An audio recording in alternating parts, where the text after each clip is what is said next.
코로나19로 많은 자영업자가 고통을 받고 있는데요. 중소여행사들의 상황도 심각합니다. 생계 유지를 위해 빨래방 같은 다른 업종을 동시에 운영하거나 아르바이트를 병행하고 있지만 생계 절벽에서 허덕이고 있습니다. 보도에 김혜린 기자입니다. 서울 명일동에서 중소여행사를 운영하는 강순영 씨의 사무실입니다. 세탁기와 건조기가 벽 한쪽을 가득 채우고 있습니다. 코로나19로 여행업이 어려워지자 사무실 일부를 빨래방으로 개조한 겁니다. 이곳은 원래 여행사 사무실로 활용되던 공간이었습니다. 지금 보시는 것처럼 두 곳을 칸막이로 나누어 놓았고요. 한쪽은 이렇게 빨래방으로 쓰이고 있습니다. 여행사 일은 끊긴 지 오래. 코로나19 이전 2억 원에 달하던 작년 하반기 매출은 1년 만에 2만 원이 됐습니다. 생계 유지를 위해 지난해 11월부터는 배달 아르바이트에도 뛰어들었습니다. 빨래방에서도 이 월세만이라도 좀 어떻게 됐으면 좋겠는데 지금 월세가 되고 있지 않은 상황이에요. 그러다 보니 이제 빌렸던 돈도 이제 갚아야 될 시기가 오고. 여행사 대표인 최건영 씨는 최근 다른 여행사들과 사무실을 합쳤습니다.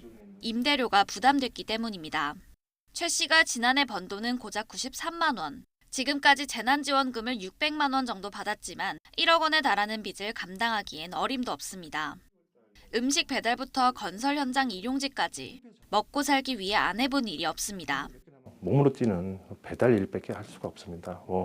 심야에는 택배를 하고 그다음에 그것도 단가가 좀 안 좋다 싶으면 다시 또 음식 배달도 하고 그렇게 주 야간을 하고 있지만 그것도 많이 여의치는 않습니다. 지난해 10월 기준으로 등록된 여행사 1만 7천여 곳 가운데 4,500여 곳이 폐업했거나 영업을 중단한 것으로 나타났습니다. 2019년에 11조 7천억 원이던 여행업 전체 매출액은 2020년 1조 9천억 원으로 80% 넘게 줄었습니다. 한 70% 이상이 거의 중소업체이다 보니까 그 중소업체 같은 경우 매출이 거의 없다고 보셔야죠.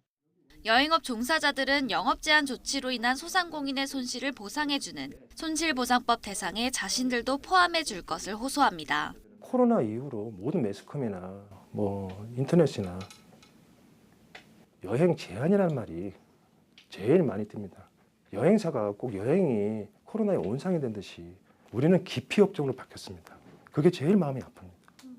전문가들 역시 여행업을 손실보상법 대상에 포함할 필요가 있다고 지적합니다.